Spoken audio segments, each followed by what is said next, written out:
Good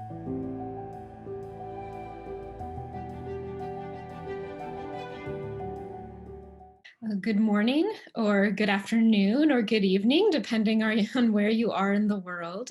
As Pontus said, I'm Ellen Franzenberg, and I'm the Director of Secretariat Operations at the World Food Prize Foundation. And so part of my job is that I oversee the entire nominations process for the World Food Prize and the selection process that follows that.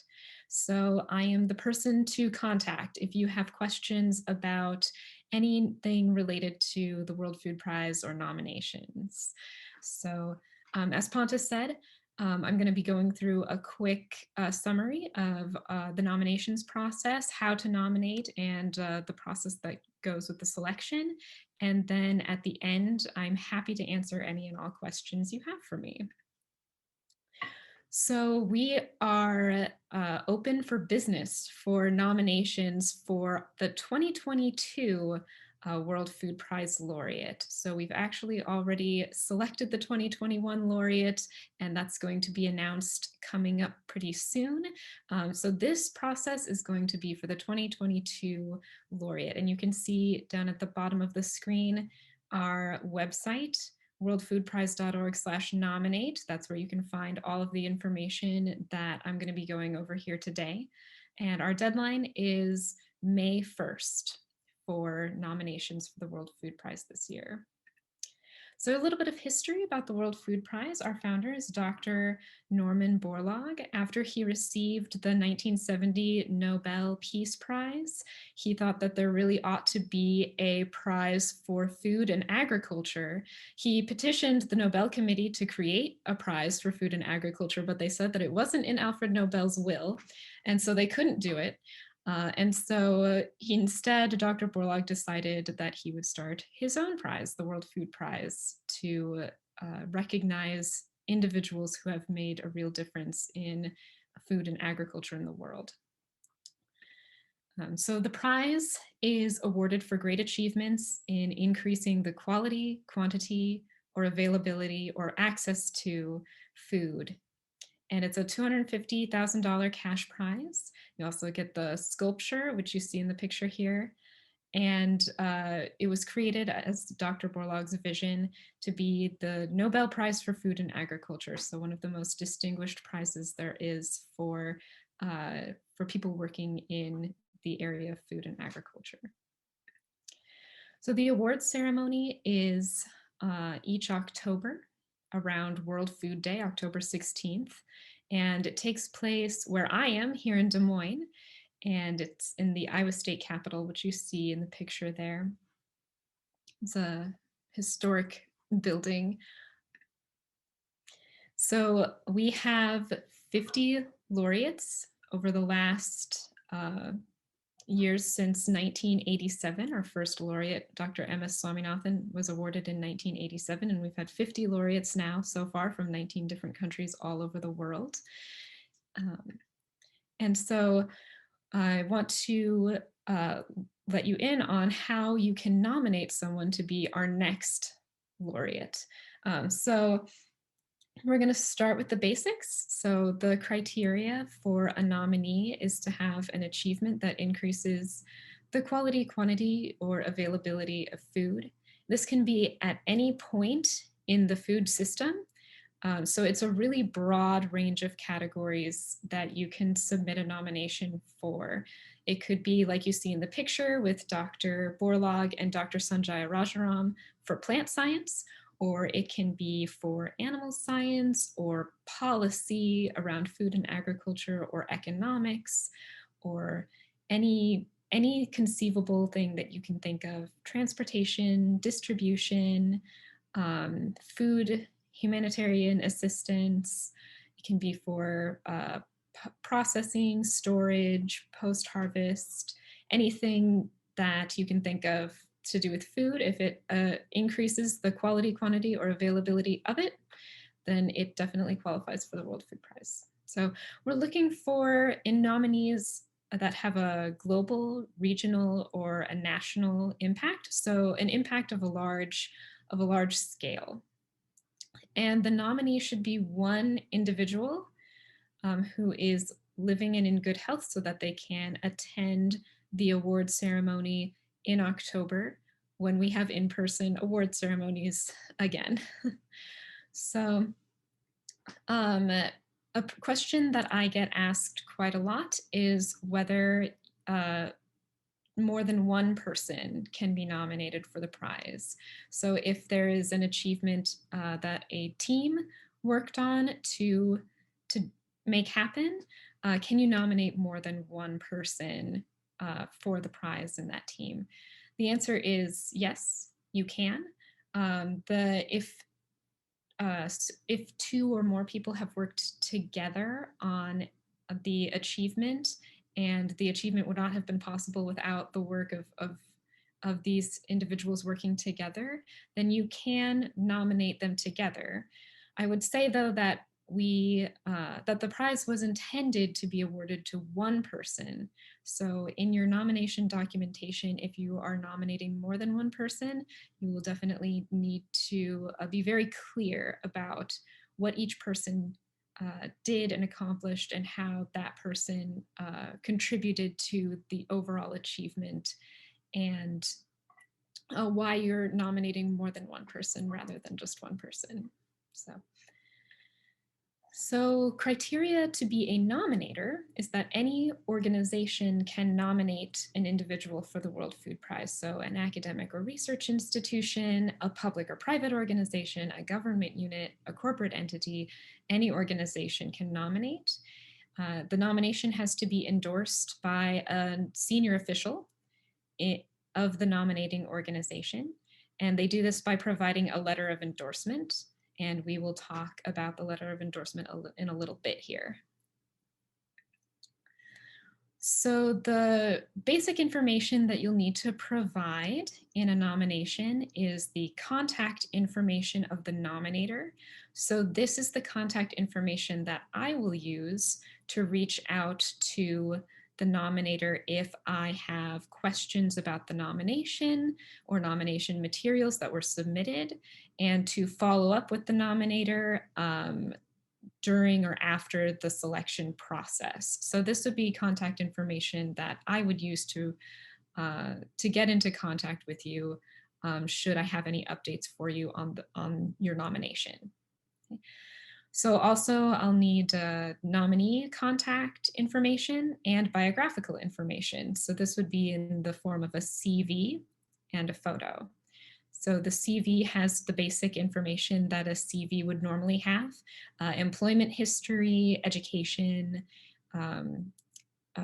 any organizations, professional organizations that the nominee is involved in, publications, that sort of thing. It may be a selected CV. I know that there are lots of, many nominees will have a CV that's very long if they have to include every single one of their publications. So in order to avoid it being 20 pages long, maybe it would be a list of selected publications or recent publications. But that's basically the same information that any normal CV would have.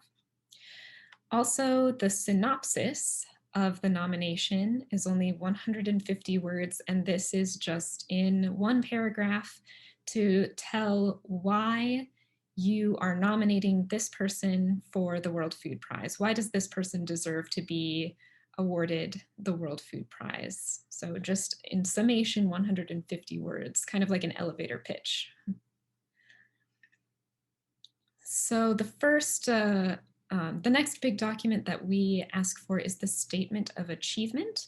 This is 2 pages maximum, and this is going to talk about the nominee's achievement. So what actions did the nominee take to achieve what they did? So it's important to make the statement of achievement about the nominee. So if the nominee was the founder or the director of an organization, sometimes it's tempting to make the statement of achievement about what the organization has done as a whole. But really what we're looking for is, what did the nominee do to make the organization successful, or to make the project that they were leading successful?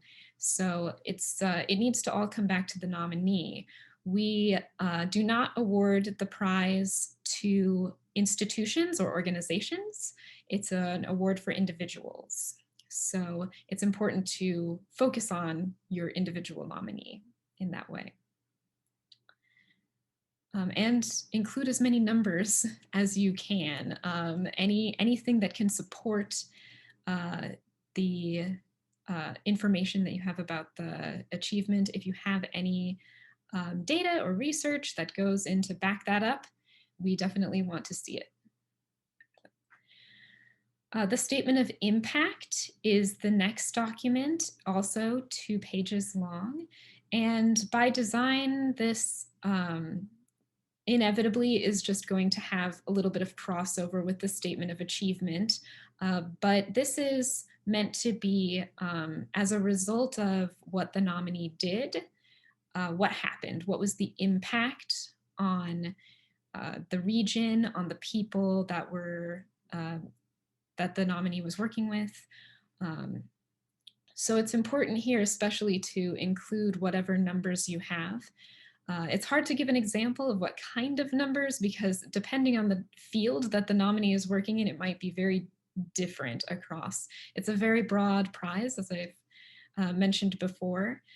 So anything that you have in the terms of like evidence that you have about the nominee's impact. So some of the questions to consider about when you're crafting the statement of impact is, how was the food quantity, quality, or availability impacted as a result of the nominee's achievement? So how was poverty or hunger reduced? Or how was health, nutrition, or quality of life enhanced by the nominee's actions or achievement? So who was impacted, what world region was impacted, and what was the extent of the change that was experienced as a result? So those are just some of the questions that you can think about answering in the statement of impact. We also require some letters in support of the nomination. I already mentioned the endorsement letter from a senior official at the nominating organization. So this will be a letter that states that the senior official endorses the nomination of this individual for the World Food Prize and that the information contained in the nomination is accurate. And if the person writing the letter can also go into more details about their own professional or personal connection to the laureate and the laureate's or to the nominee and the nominee's work, that is also very good to have in the endorsement letter. We also require 2 seconding letters from people who are outside of the nominating organization. So again, letters would ideally include information about the nominee's work, personal and professional connection of the writer to the nominee, that sort of thing, go into detail about that. And these letters should be on letterhead and signed and dated, and they should include the writer's position and organization. Letters can be, there's no length limit to the letters, but I would suggest letters of between 1 to 2 pages. We also have the opportunity for you to submit additional documents with your nomination. This is optional, so you don't have to submit additional documents beyond the ones that we just discussed. But a lot of nominators do like to submit more documents to give a fuller picture of the nominee's achievement. So some of the items that you might include are articles about the nominee's achievement or impact, publications by or about the nominee, additional seconding letters. We only require 2 seconding letters, but if you have more, you can submit them as additional documents. And we've also received before links to videos of presentations or news stories by or about the nominee. So those are just a few examples of items that you can submit as additional documents. So submission is an online submission portal, which is called Reviewer. And Reviewer, when you log in, will ask you to create a password and username. And you will be able to use that password and username to sign in and keep going back to your application and keep working on it. So you don't have to submit everything all at once. You can craft the submission the way you want it to be before submitting.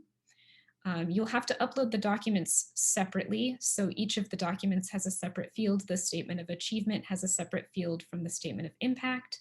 So each of those documents will be a separate upload.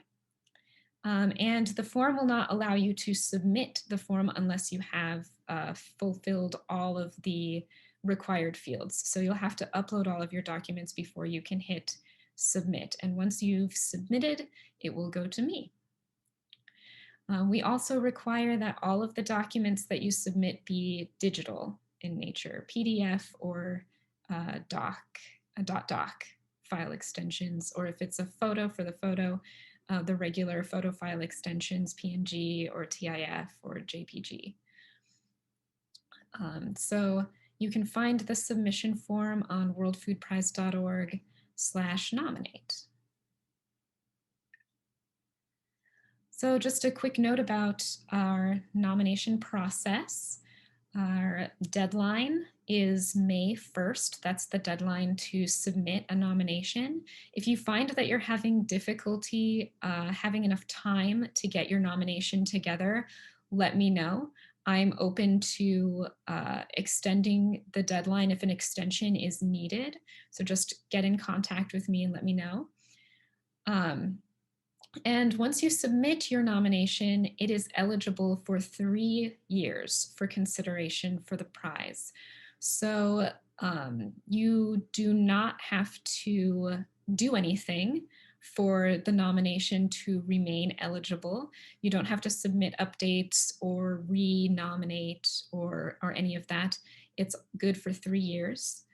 If your nominee hasn't been selected in those 3 years, then the nomination will expire, but you can nominate the same person again. You'll just need to resubmit all documents for a new nomination at the end of 3 years. So in the fall, our selection committee, which is led by Dr. Gebisa Ijeta, who is our 2009 World Food Prize laureate and the director of the Center for Global Food Security at Purdue University, will choose the recipient. The rest of our selection committee is anonymous. And then once they've made their selection, the Council of Advisors will ratify that selection. And then the recipient will be notified around February of 2022. In May or June of 2022, we'll have the announcement of the laureate, and then in October of 2022 is the actual award ceremony of the prize. So it's an extended nomination process. I wanted to give you a clear idea of when all of these important dates are for your nomination. So this concludes my presentation. I hope that everyone is going to be nominating someone for the World Food Prize. And I am happy to answer any questions that you have now about the nomination process or about the documentation, anything that you can think of. Yes, Rita? Hi, thanks, Ellen. That was really clear. I had one question about the chair of the laureate selection committee. Yes. On the website, it was Dr. Gebisa Ijeta. Is that the same person? Yes, Dr. Gebisa Ijeta. Because I realized I started to track off a little bit there and I wanted to check. Yeah. Yep. Okay. There was another question about the timeline, but you answered that toward the end of the presentation. Yeah, I think that's it. Thank you. Great, excellent. Thank you. Oh, I do have a question about the photos. Yes. Are they have to be a certain dimension? So, for example, the person I'm thinking of could either be a classic corporate shot, but ideally also actually on the ground. Do you accept more than one photo? Do you have a preference? Yes. So the photo, we prefer to receive high quality photos, of Oh, course. yes. Uh, Yeah. and we will want at least one photo of the nominee, but you can submit more in the additional documents section. Yeah. That's totally fine. If you do submit photos that are like action shots of Mhm. the nominee at work, it would be good if you could also include a like a caption of what it is the nominee is doing. Yeah. Mhm. Yeah. Thank you.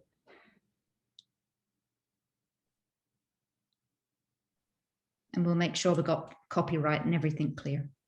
Yes, that would also be good to clarify. Yeah. Hi, Ellen. I have a question. Yes. I was actually just curious. I know you were mentioning that an application is valid for 3 years and then someone can reapply. Is it quite common for applicants in your sort of history to have applied multiple times before they're selected, or is it less common? It's both actually. Some nominees are only in the system for a year or two, and some are renominated many times before they are selected. I believe that the longest time was one of our laureates was in the system for I think 15 years, and they kept that his nominators kept renominating him until he was selected. So it's both. That's So amazing. sometimes it just takes a little longer. It's for the selection. The prize is such a broad array of fields, Mhm. and we really do want to recognize the diversity in the food system, all of the different points that interventions are being carried out in the food system. So sometimes the selection committee wants to um, recognize achievements that we haven't seen before, Right. especially if the previous year has been an achievement in a certain field. The next year, it's relatively unlikely that the selection committee will select someone who is in the same field for Mhm. the prize because Right. we That makes sense. spread it out, right? Oh, that's so interesting.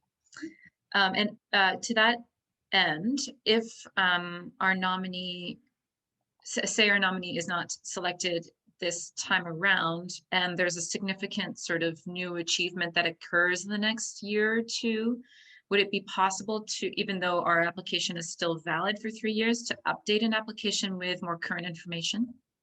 Yes, absolutely. We love to have updates, Okay. even within the 3-year time period. Yes, absolutely. Great. And I just had one more question about seconding letters. Is there how many? I know that you need 2 and that you can add more. Is there sort of an average amount that people usually submit, or a cap that we should sort of consider if we have lots of people who are on board to send in documentation? Um, we usually just receive 2, maybe Mhm. a couple of extra. I think there are quite a few nominators who like to ask more than 2 people just in order to have their bases covered. Of course. Uh, but I have had nominations that have submitted like 20, 25 letters Yeah. from various people. So Okay. there's no cap on the number of seconding letters that you can send. Um, yeah. Okay. Great. Those are my questions. Thank you. That was a very clear presentation.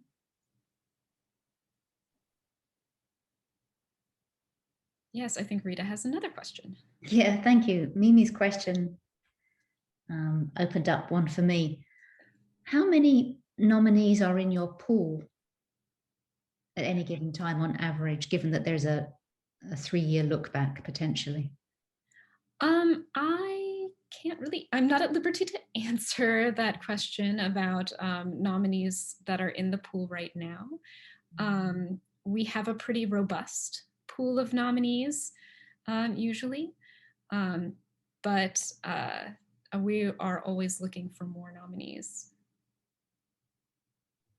It would be scores or dozens in the entire, just trying to, the person I'm thinking of, it's also helping this person understand the context and frankly manage expectations as well.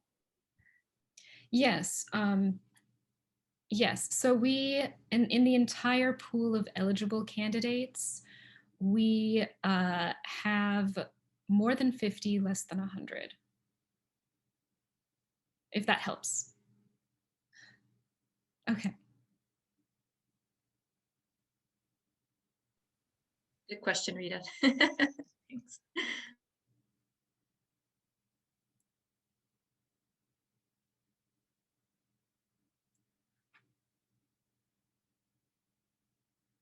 All right. If anybody has any other questions, I'm happy to answer more questions.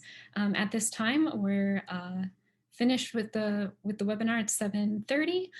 But if you think of anything later on that you didn't get to ask me, my contact information is up on the screen. Please feel free to reach out, and I'm happy to answer any questions that you would have.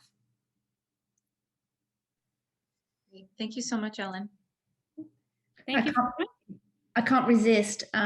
David Beckman lives down the street from me. He's a former laureate. Oh, laureate. yes. Random, but anyway. Yeah, that was very informative. Thank you very much. I appreciate the presentation. Thank you for joining. All right. Thank you everybody for coming to the webinar. And this will be posted on our website later on. We'll send you the link in case you want to refer back to it. Thank you, everyone. Have a great day.